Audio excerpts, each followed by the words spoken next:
Ladies and gentlemen, moving forward, I have the pleasure of introducing our first panel, which is on online payments infrastructure.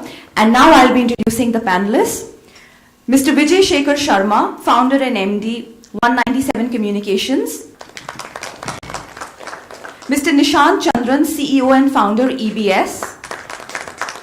Mr. Vivek Nayak, COO, Avenues India. And Mr. Srinivasu MN, co-founder and director, BillDesk. Chairing this discussion will be Mr. Vijay Shekhar Sharma, who is the chairman, managing director and founder of 197 Communications Limited. He is currently responsible for the strategy and direction of 197 and leads the company in all areas relating to business expansion as well as product roadmap. Vijay has more than 10 years of experience in the telecom and new media industries, having founded his first venture, XS Corps, while he was still at college, which he sold to Lotus Interworks LLC, New Jersey in 1999. Our first panelist is Mr. Nishant Chandran, CEO and founder, EBS. Nishant co-founded and launched EBS in 2005.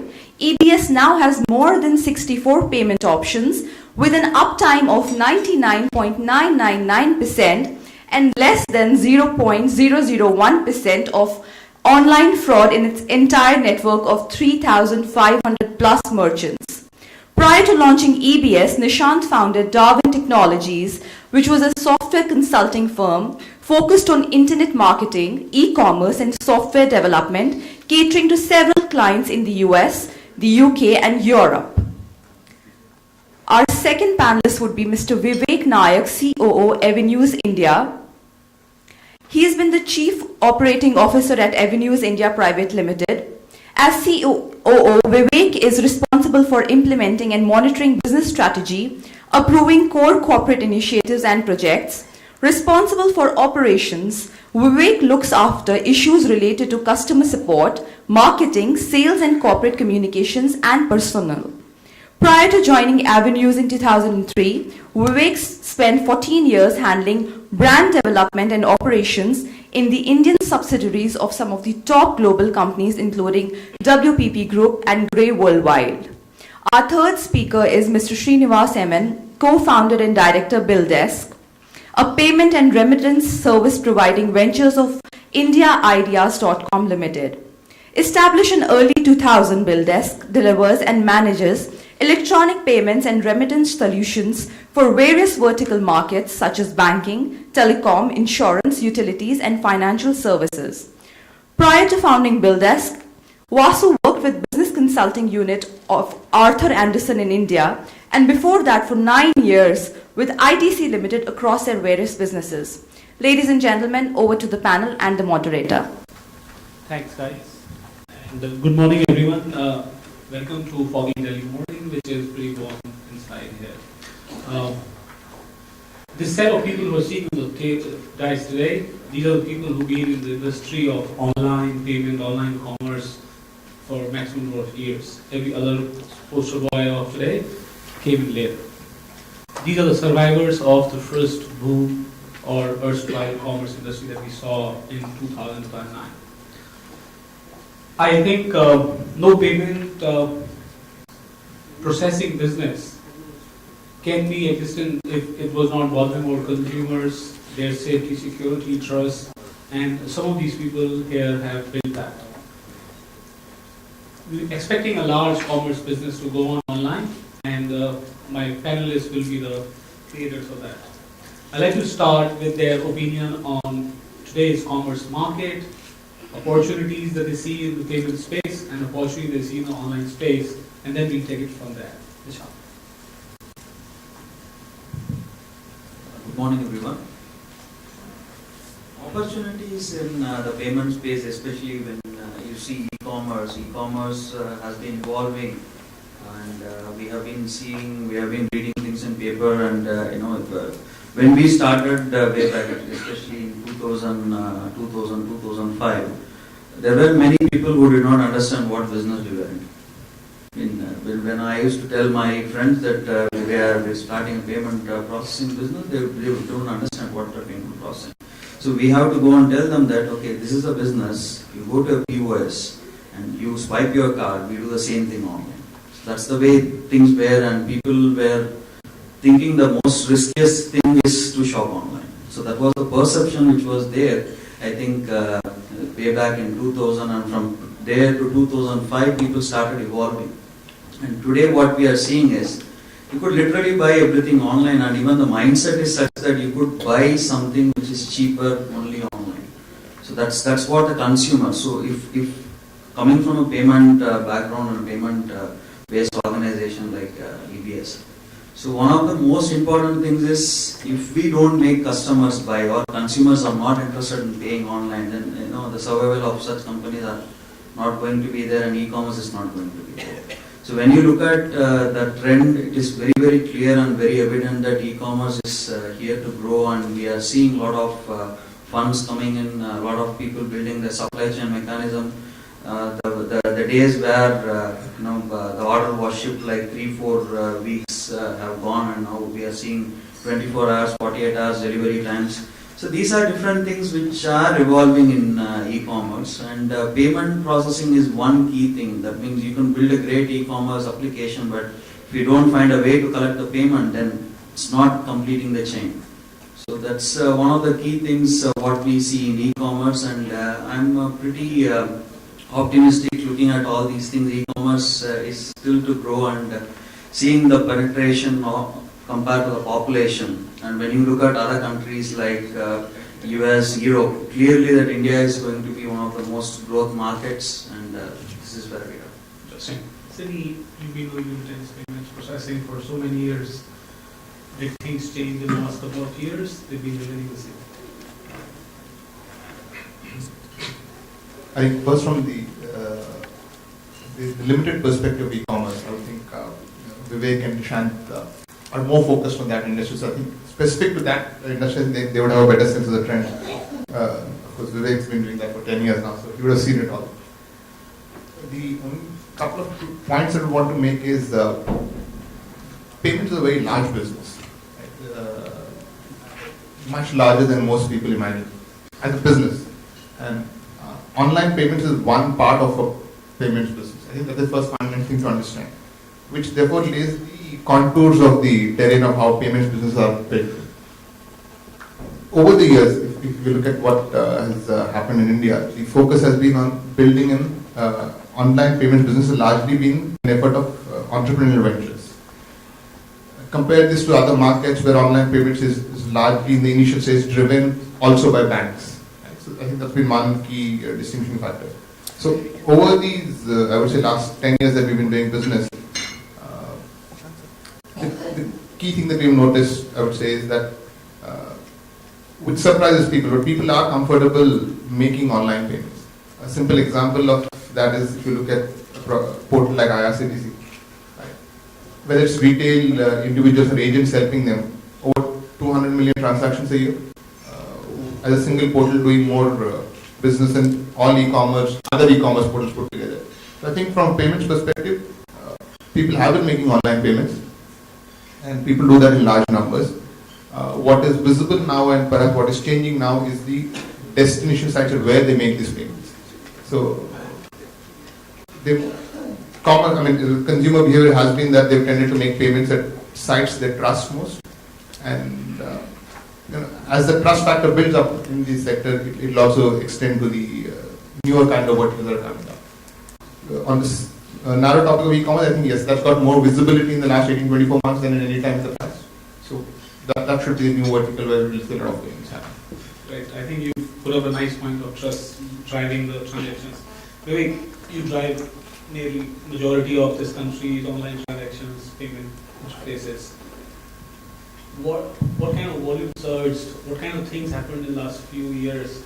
And what kind of things you thought that is driving it? Okay. First and foremost, the payments business very clearly is an enablement business. It's not, while it's a business, its core function is to help businesses to do business. Right? That's essentially the online space. So the very first thing is that if the front end of the business is not there in place, what's the point of having a payment business running? So very key to this market we realize is that, people keep saying that India is the land of programmers, you have programmers growing out of trees. And I look around, I said, where are the trees? I can't even see the trees, forget the programmers. They've all moved to the US, all the trees have gone there, right? So what's happening is for an Indian businessman to come online, he's very comfortable with his brick and mortar business, but when it comes to coming online, he's a little reticent. This is what I'm talking about 5 years, 6 years ago. Extremely reticent to come online because understanding of technology, the servers, all those things are a very, very big issue for them. He'd rather open up another physical retail outlet than come online and do business. That was the mindset of the customer. So what happened was that to get him to turn around and invest in building an online business, right, was a very, very difficult task. We realized this pretty early, and what happened was we built front-end solutions for various verticals, which encourage them to say that, okay, just put up a simple HTML page, all the other aspects of the e-commerce business, except for delivery, is taken care of by us, right? So that helped kickstart the process. Now today what's happening is a lot of deal sites are doing a fair amount of business, and a lot of that business is coming from the B and the C markets. So a lot of brick and mortar merchants who are reluctant in those markets to come online are looking at the space in a very interesting manner and saying, hey, maybe we can do something. If these guys can make an impact in the markets, probably we can get into. So that process has kind of kickstarted the thinking in the markets which need to come online. If this business has to grow and survive, merchants have to come online. That's the key story. And if you look at the numbers, we have roughly 1.2 crore physical businesses in this country, SMEs. Right? Out of that, in my estimation, it's about 12,000 odd sites which are actually online, which is much, much less than 1%. Right? If you look at a global average of 15-20%, then we are looking at businesses which are 20-25 lakh websites which need to be online. So where is 12,500 and where is 20 lakhs? So if the real potential of e-commerce has to come to fruit, we need to have that numbers of websites online today. And the good news is it's happening. But you said that there are no trees of programmers and no programmers, so people like yourself and ourselves who enable payment by, are you intending that people have to extend enablement to the storefront extended sort of thing, or people will build their own storefront? Okay, it's a matter of scaling as I see it. If there is a ready-made solution that comes to me as a SaaS model, right, my investment in terms of starting off is low, right, then I have to focus on a relatively easier aspect of marketing and fulfillment, right? When I do that and I scale my business up, I have the money to be able to hire those expensive programmers and convert the model the way I want it. Got it. So SaaS-based structure is what you're saying. Dishant, you just said that the growth exists in Indian market and you compare it to US and European market. I think there is a little bit of different scope of things in US and Europe versus India because there is enough amount of digitization of money, namely plastic money and internet-based banking and so on. Do you think there is enough user base which is there to trade online, commerce, transact online, or is it something which is missing and what can be done to enhance that? It is indeed very clear, the evolution of plastic. If you look back, I think maybe Vivek would agree with me, the number of plastic transactions were very, very high. And I'm talking about a credit card or a debit card. But now the trend is slowly changing to a direct debit or a net banking or other payment options. So previously, even for a consumer getting a credit card, he needs to have a credit history, and it was not something which was easy for a college grad to get a credit card. It was not pretty easy for other people to apply. I think 10 years back, very, very few people were having credit card. But if you now look, even the evaluation of credit card is much higher. And today, as he said clearly, I think Vivek mentioned about from 12,000 to probably 2.5 million websites. So that's clearly the percentage of evolution which is left. Even today, if you look, the broadband usage is the first starting point for any online thing. Next comes is the payment options. When it comes to payment options, what is there in my wallet materializes. That means if I am having a credit card, if I am having a debit card, if I am probably having a net banking, being in a conservative society like India, people are more concerned about the ease of payment less than a credit or a credit line and things like that. Oh, really? So you're saying that people are more preferring to get the money out of their bank comfortably versus taking in the credit on it. That just proves. That's one of the reasons you clearly see the bump in the direct debit transactions, the debit card transactions compared to the credit card transactions in the domestic market. You nearly put Visa and MasterCard redundant in this case, actually. So is that what you're seeing as a trend, that over the long term, let's say next 5 years, Visa and Master is going to hold any transactional volume value, especially on?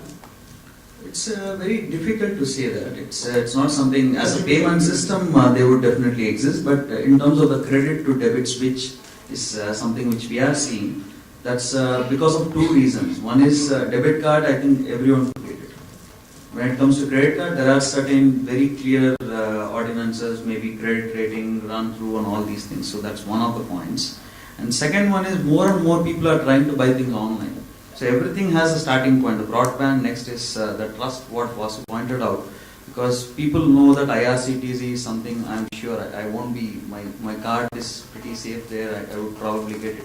Next comes the payment options. So payment options, if you look at it, it is very, very clear and evident that the penetration is much going to improve in India compared to other countries. Because in other countries, I think pretty much everyone has a plastic. And they would prefer paying with that. They have other card options, they have local payment options and things like that. Interesting. So, Simi, what we are hearing is that it isn't plastic penetration enhancement that enhances online commerce. It is truly about ease of payment method, whether it is direct debit or whatsoever. Brings me to the interesting Chinese commerce story where there are more prepaid cards sort of thing which drove this out. Do you think that the answer of large consumer base which can pay online lies behind prepaid cards or somewhere else, and what's the role of prepaid card in there? I think from an online payments perspective, this is a broad set of numbers. There are more people in this country who are enabled to make online payments than the internet users. If you just go by the numbers that there are about 70 to 80 million internet users, there are at least 100 million people who have an ability to make online payments. So, base case, the number of people who are enabled is not a constraining factor from a commerce perspective, which leads perhaps to the evaluation that are people who are buying online, not the segment who has an online payment method, right? And in any economy, if you go by the assumption that the first 100 million online payers are typically the top end of, let's say, any pyramid, it leads to the speculation of is buying happening from a segment that's other than that. So that's one different story. Which is the if that's the assumption, that then there is a case for a prepaid story being built. In India, I think one of the assumptions that get made is that to make an online payment, people do not have an ability to pay online. Approach from that hypothesis, yes, if you can easily avail yourself of a prepaid card that can be transacted online, there is a case for it. 2-3 factors that will be important there in the entire wallet scheme of things. Prepaid card physically issued or as an electron wallet, it's the same thing. If the consumer is not transacting because he didn't have an online payment method, then it makes a big difference. But having said that, I think that product of a prepaid card needs to be evaluated in the context of prevailing regulation. How easy is it to issue? What are the requirements? Who's going to issue these? Right? All efforts in this space again have been entrepreneurial, and therefore then it becomes a case of is it a viable business case to build a business in that segment. So I mean that's a bigger story, but typically yes, there's a case for prepaid cards to be used. I like that you tilted the prepaid card to a more viable post regulation is taken care of and the business case of entrepreneurial venture. Very interesting take. Vivek, we want to ask some numbers here. You run payment methods of Visa, Master, debit, credit, net banks, prepaids, and combined set, and saying that you're taking care of 70% of transactions, it's safe to say 75%. Give us the numbers. Percentage of people who do or change from earlier to today in plastic category, net bank category, and stored wallet, which are not issued by classic Visa Master labeled that category. How things are changing and where are the numbers? Wow. Okay. That's a pretty difficult question to answer. That's a number that you have in your own.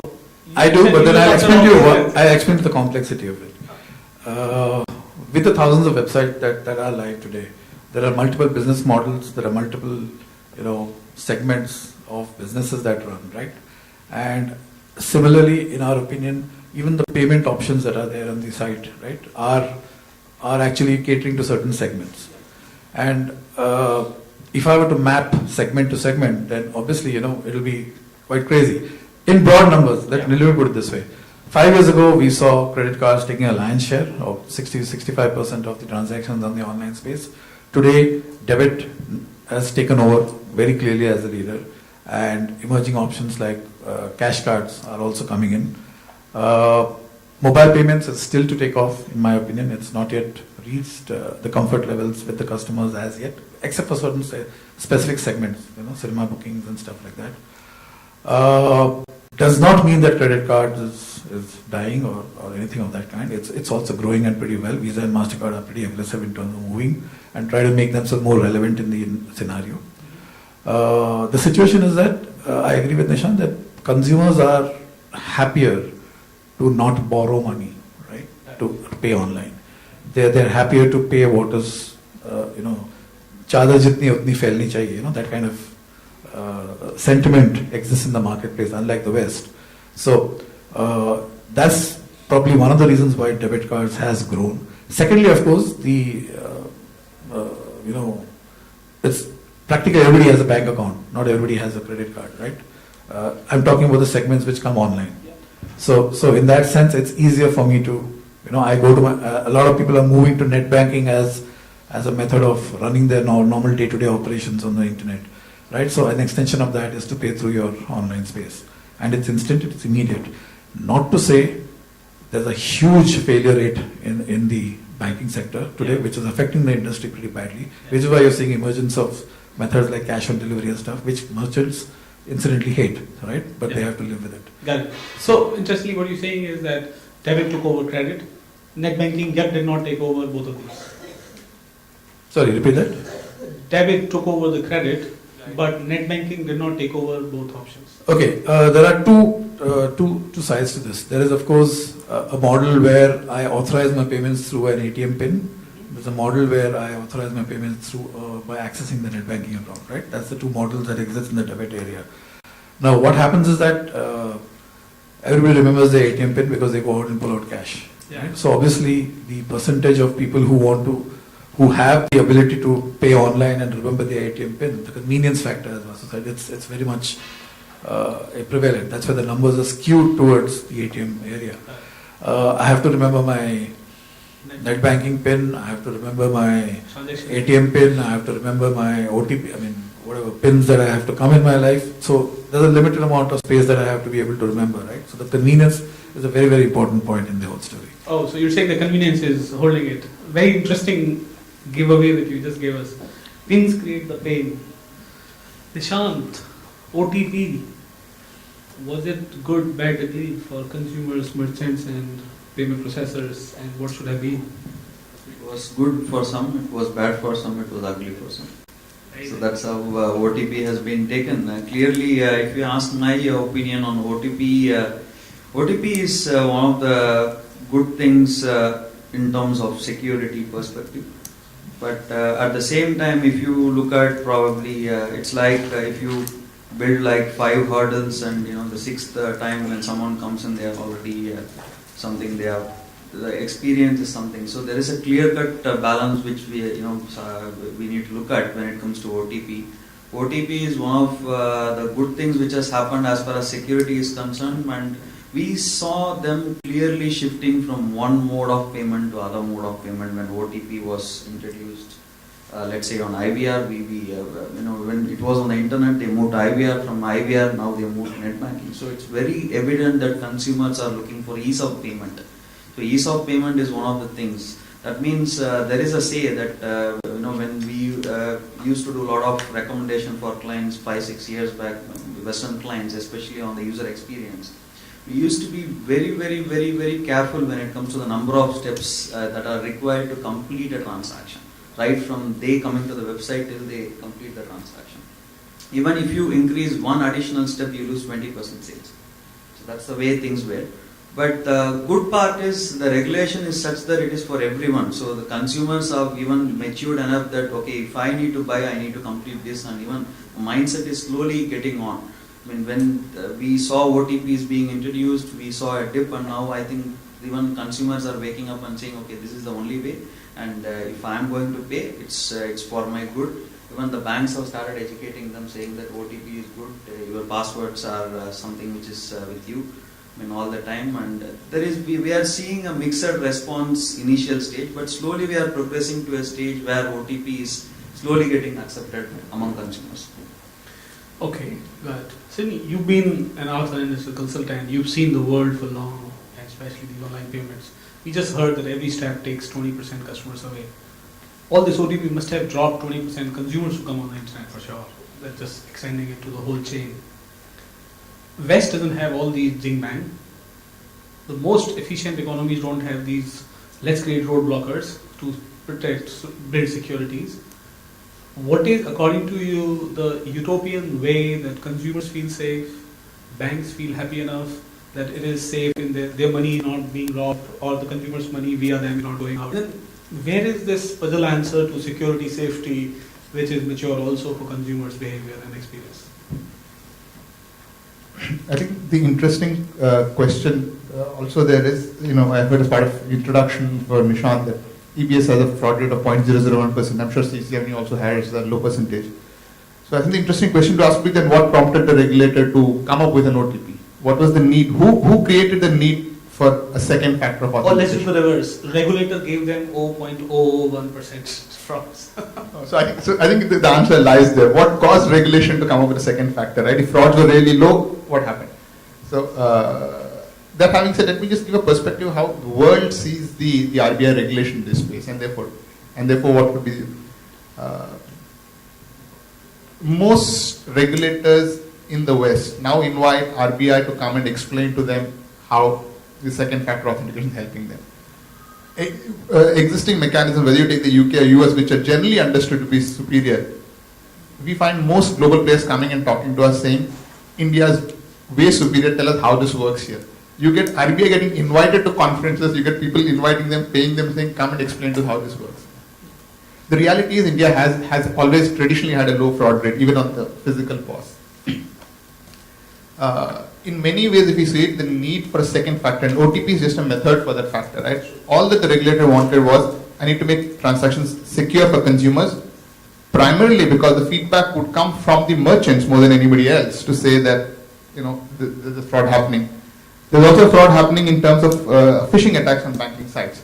A lot of these, which are non-transactional in a sense of a commerce sense, is what prompted RBI to come up with a second factor. It's the ecosystem that said that this is the most optimal way to implement the second factor. Now, can that be improved upon as a matter of debate? It needs multiple parties to agree. The stark distinction between Indian and other payment markets is that India has 50, 60, 70, 80 payment methods. Right? Each net banking is like an acquiring pipe by itself, which is also why it gives room for multiple players to play. Other markets typically being a single network, which is either Visa Master kind of a network. So it's one level of easy way to kind of even detect fraud or manage fraud. So implementing anything in India needs multiple constituents to agree. People believe OTP is the easiest way. That's what went ahead. Out there in the West, they also are now evolving with a second factor to figure out how to manage it. Right? It's just that in India many things came together. People had a lot more mobile phones than anything else. Culturally, people were not too tuned to how fraud can take place, given that debit cards issued to about 200 to 50 million people and they come from various strata of the society. This seemed the easiest way for implementing. Okay, very interesting. So it's not OTP, it's a second factor, it's a third dimension, it's a 3D security, which could be password, which could be SMS or any other thing and so on. Very interesting. Vivek, it extends to security frauds. You've been here for long enough. Frauds happen or not happen. One theory says that India has less frauds because there are less transactions actually. I mean, you can just say less is in which respect.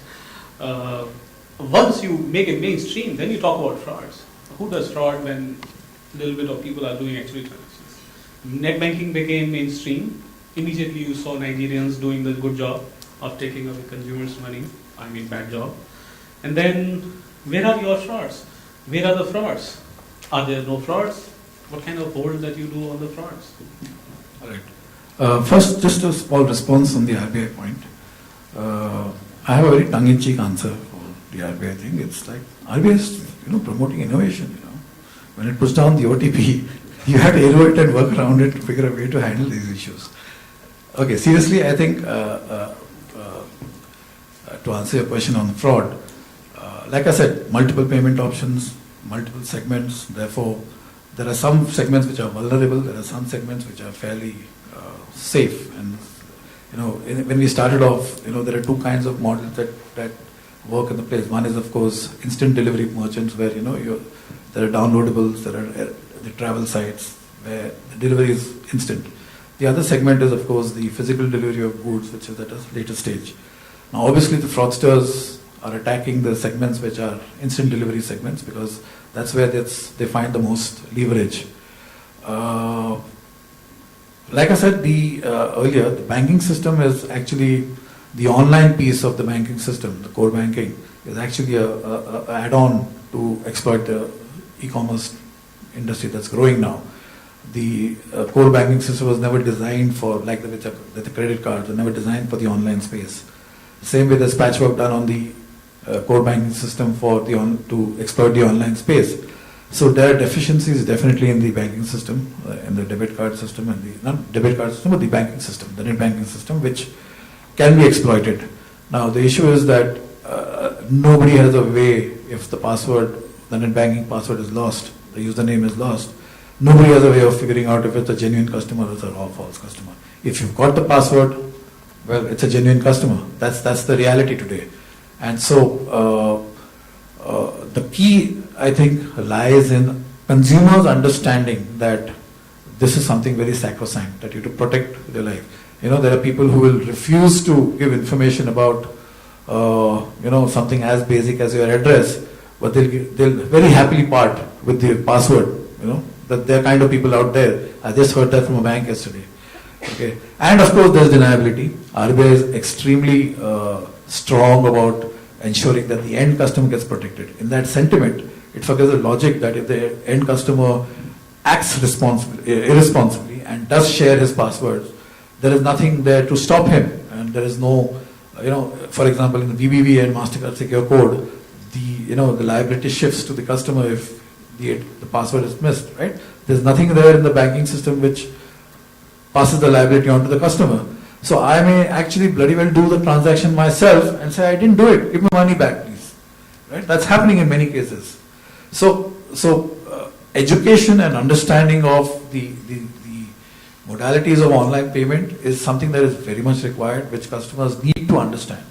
And secondly, the banking system needs to put in a process which standardizes the entire system. Like some banks are now saying that along with the OTP, I'm going to take the account number. Right? I mean, that's Fourth dimension. Fourth dimension. I mean, and every bank has its own take on the whole thing. Unfortunately, there is no standardized industry-wise response to this. It's each banking working on its own. Magic. Okay, so guys, I have a couple of questions with these people more here, but I like to, because we sort of in the middle of transaction conversations. Should you have some questions, please do have your hand raised and question answered. I'll continue to ask on behalf of you guys, but should you have direct question? Yeah? There is one.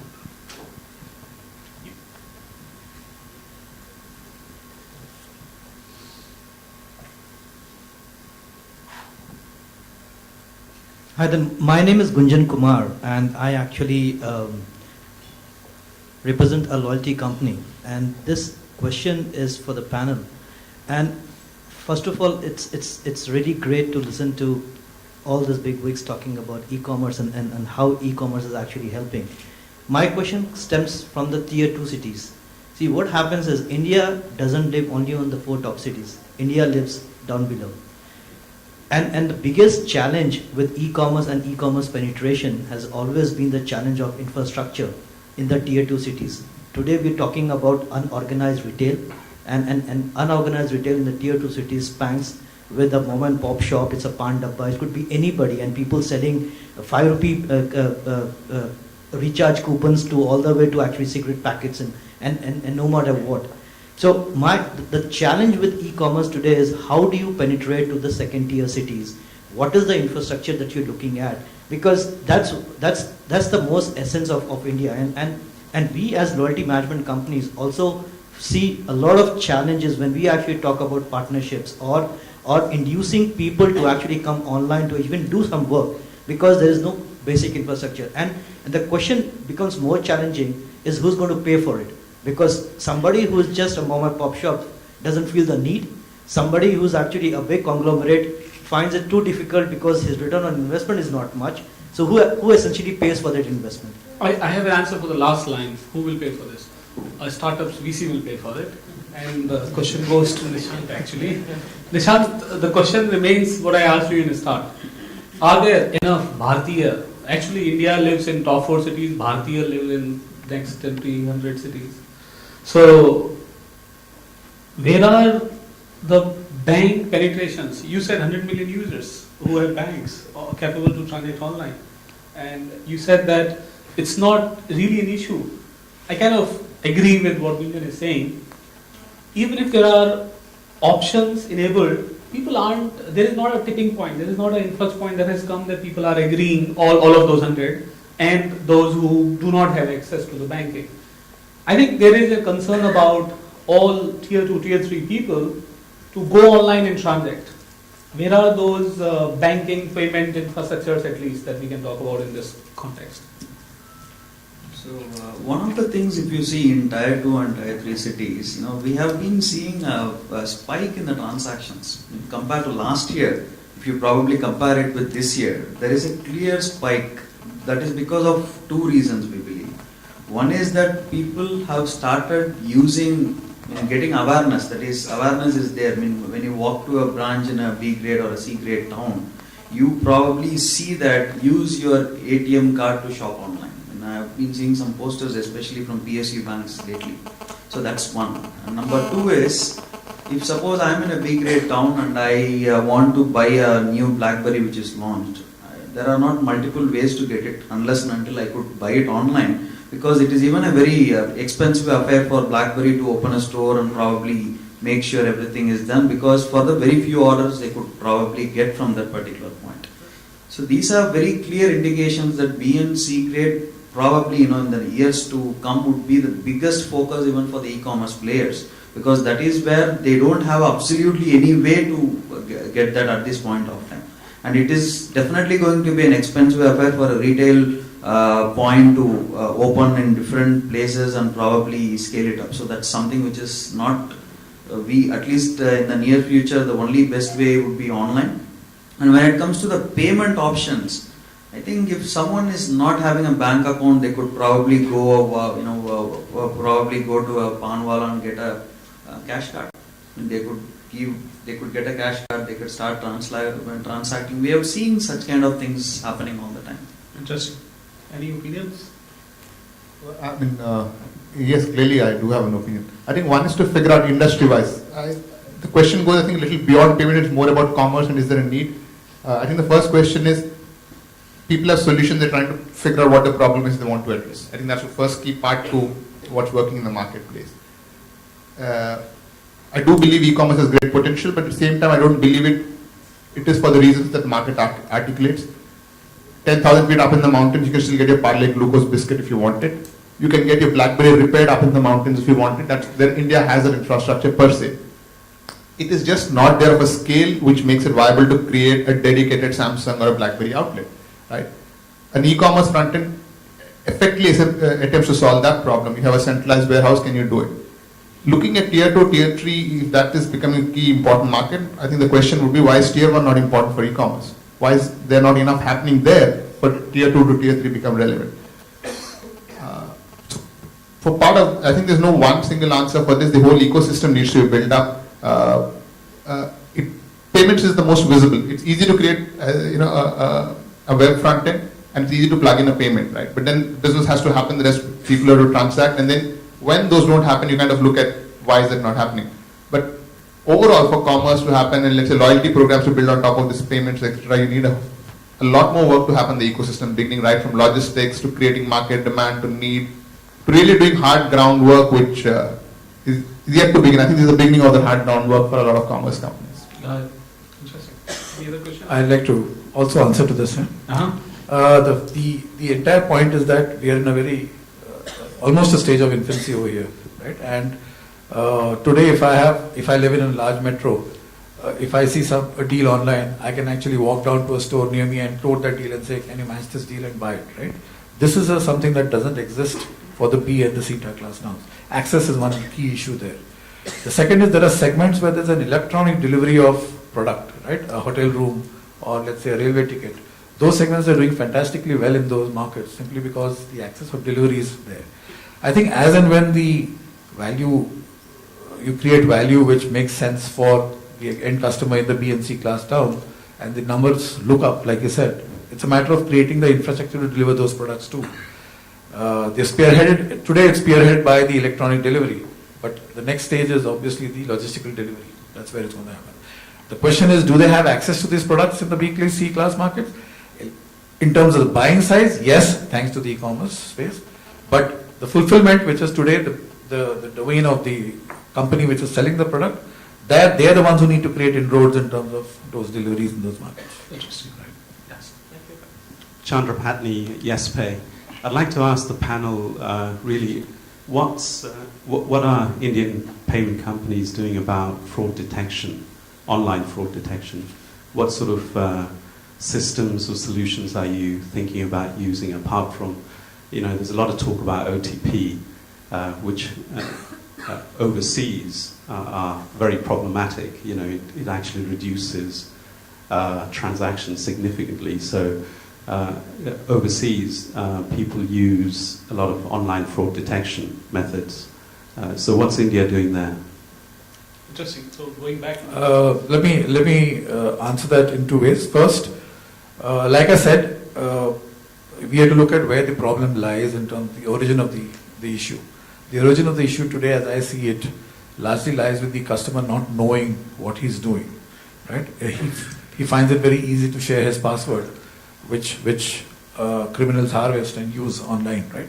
So the first level I would say is, for India specifically, is education and understanding from the customer level as to the issues related to passwords and why it's so dangerous to share those passwords. If we are a nation of deal lovers, we love deals.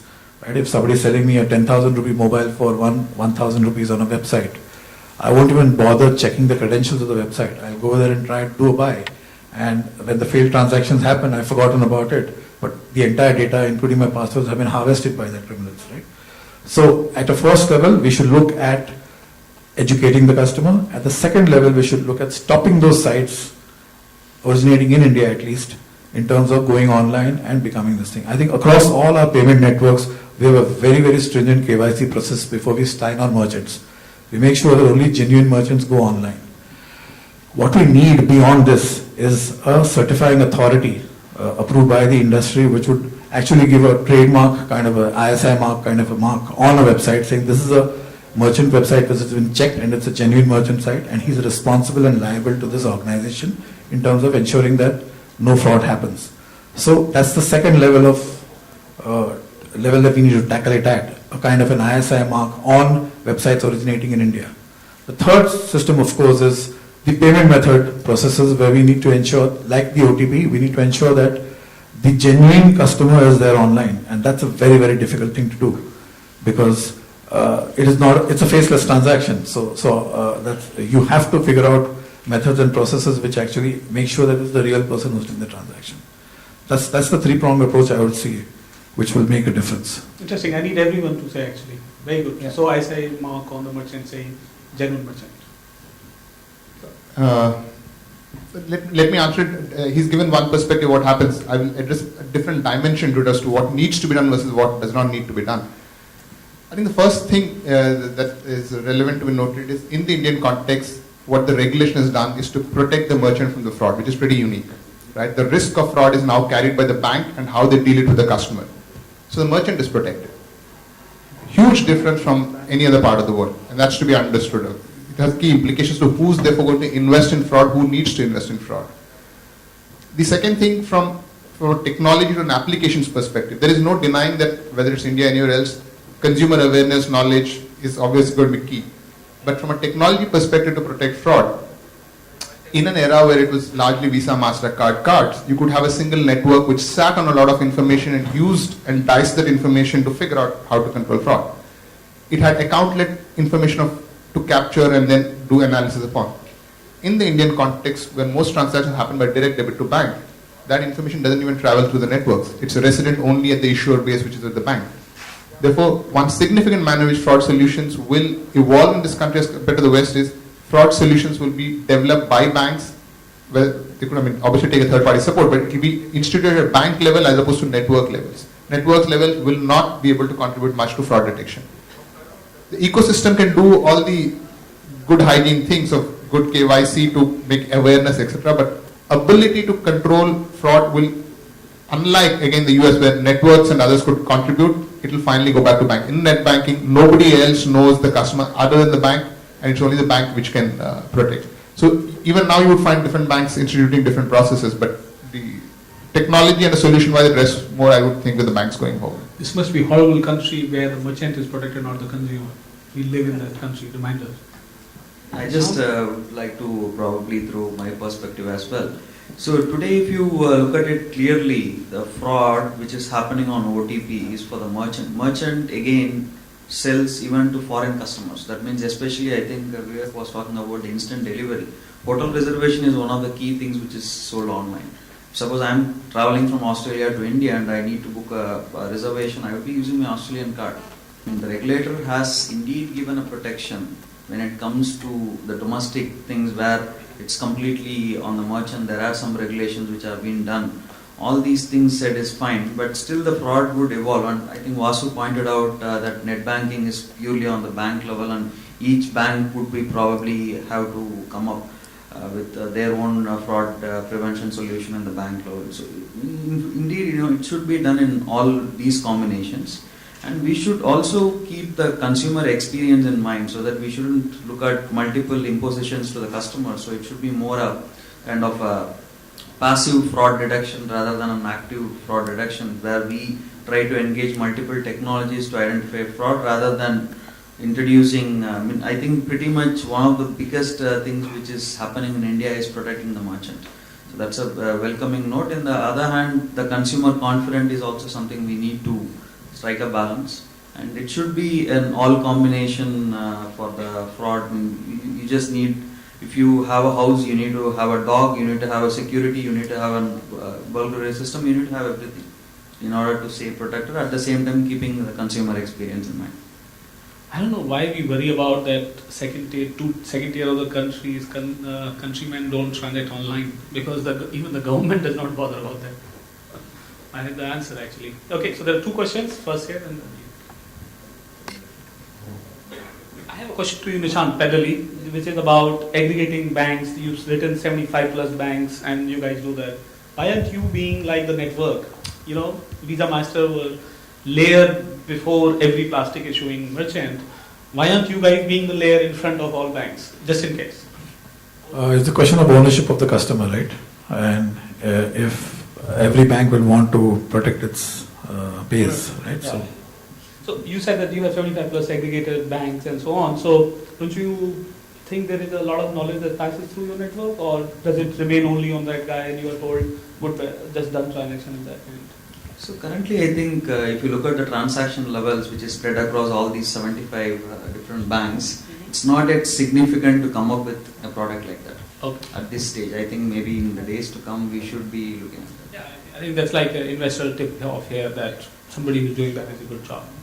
Hi, this is Tarun from Nokia. I just have a question for panel. In terms of transactions which we're seeing online, how many are purely mobile originated? Especially more and more mobile connected devices are expected.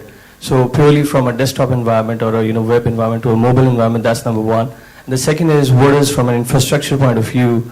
We are making it easy to just do the transaction on a very small screen. I mean, think about it from a net banking perspective, typing a credit card perspective.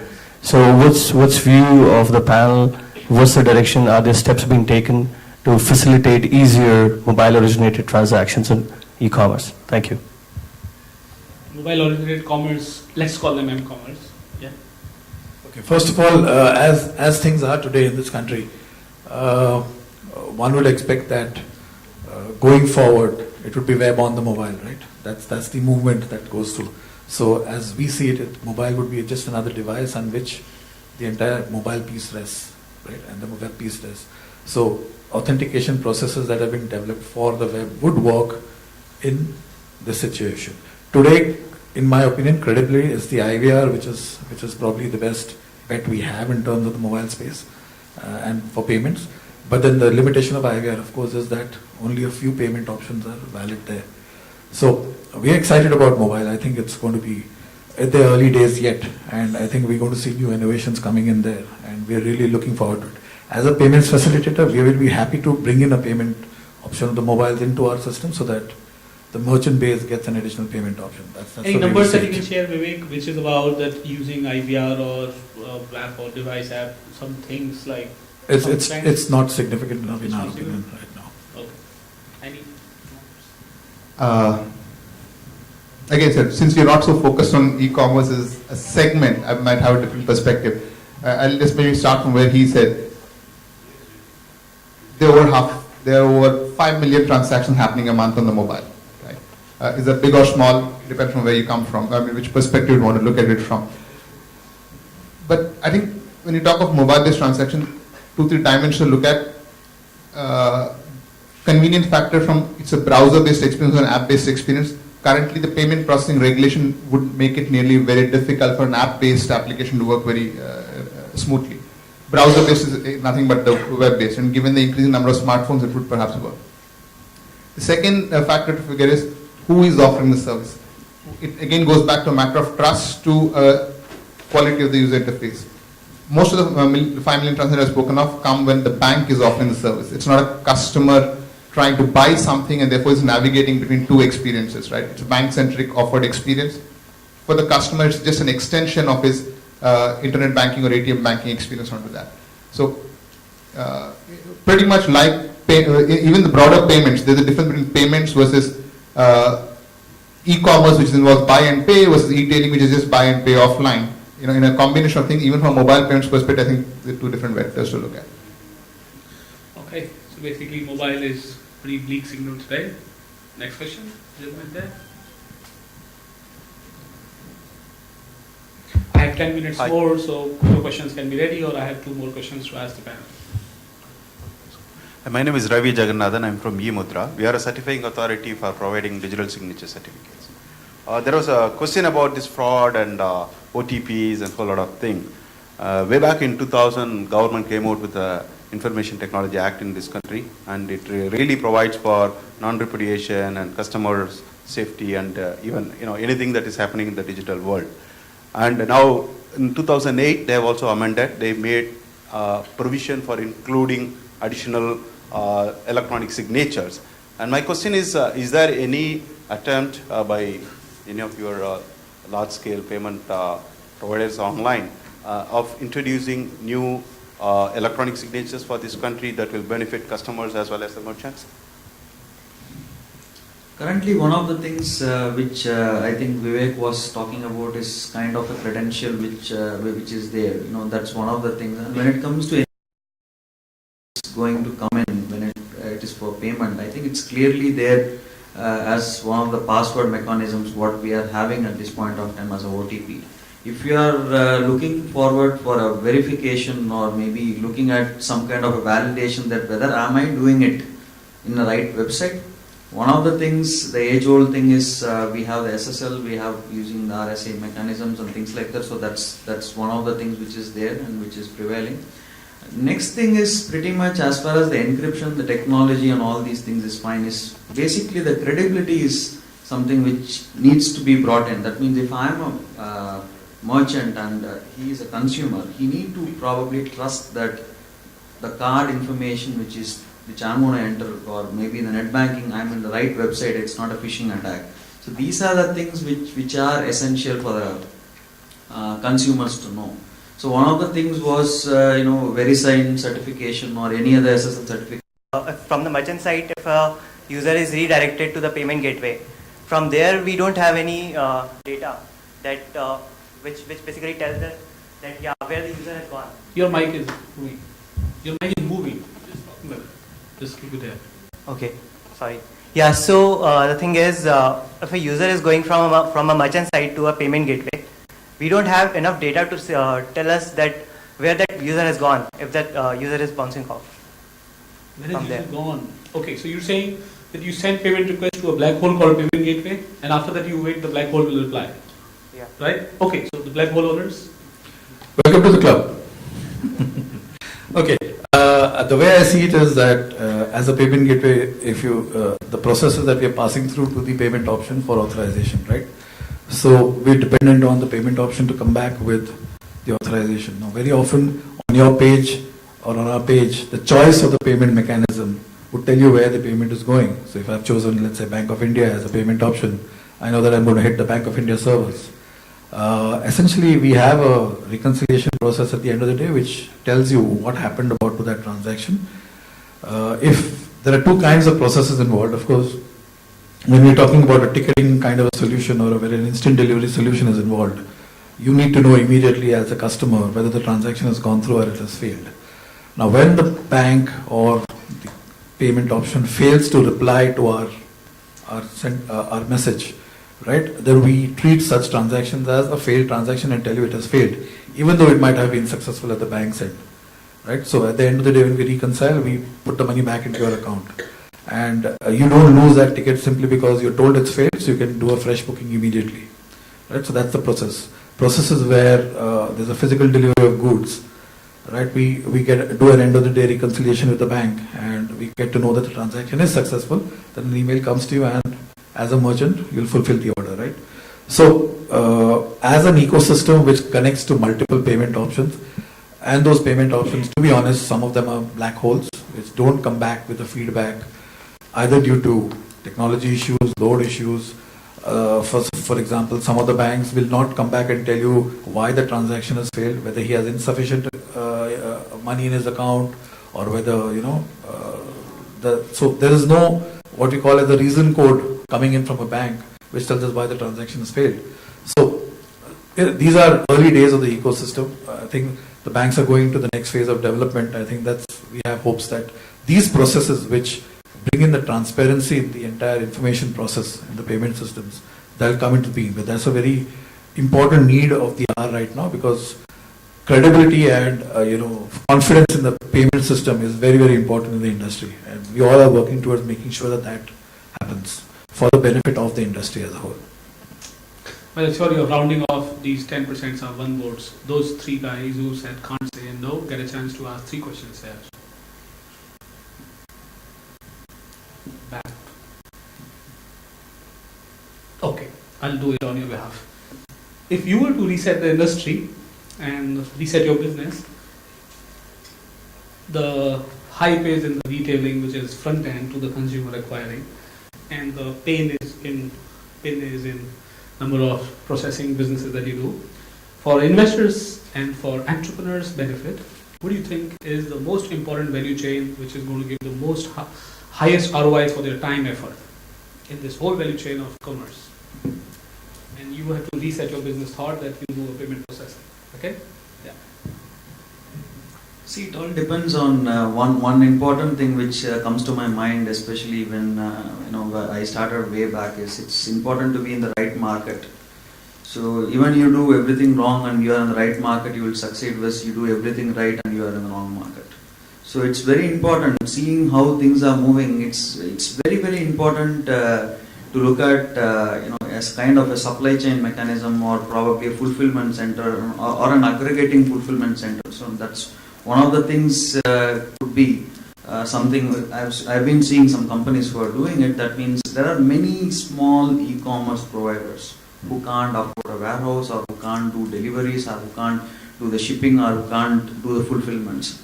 So if someone, I've seen these things in the Western countries where there are fulfillment centers. That means you ship all these bulk things, they will do everything for you. So So these are the things which could reach. I think one of the gentlemen here was asking about B and C grade sector. So these are certain things which can clearly take off in the ecosystem. That's one of the clear focus apart from payment. Interesting. Logistics is the answer. I'll take your question as it is. If we could reset something, it would not be so much with the company, but with the ecosystem. Ironical though it might sound, we would have wished that the regulation that RBI came up 5 years before it did. I'll explain why. Taking off from what Vivek and Nishant have mentioned.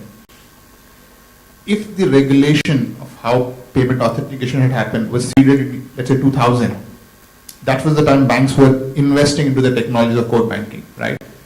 It wouldn't be the way it is today. They would have built in better systems then. It is between 2000 and 2005 the banks invested into the core banking. They all invested 100, 200 million each. And then you have regulation which comes, which effectively says there's a different way that you could process. If that had come 5 years ago, you would perhaps have, a no failure, one of the best payment systems in the world. I just have an extension of what just now Cindy said. You will have mobile payment to take 10 years in this country to process because the core banking systems are made to serve online today, bothering not about browsers and apps, and it will take next 5-10 years for them to come. I agree. I think the fundamental thing, I think the question there is, why is a core banking led solution so important to a mobile transaction structure? Consumers are preferring banking instead of plastics. True, but you can use your same ATM card to go to a distant country and still withdraw cash. A bank's ability to process a transaction to authenticate you exists.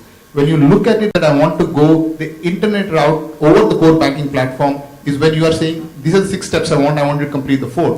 What you're not asking the bank is, I just need you to authenticate a customer. How will you do it best? The international bank ATM withdrawals don't happen from the bank, they happen from the switch, right?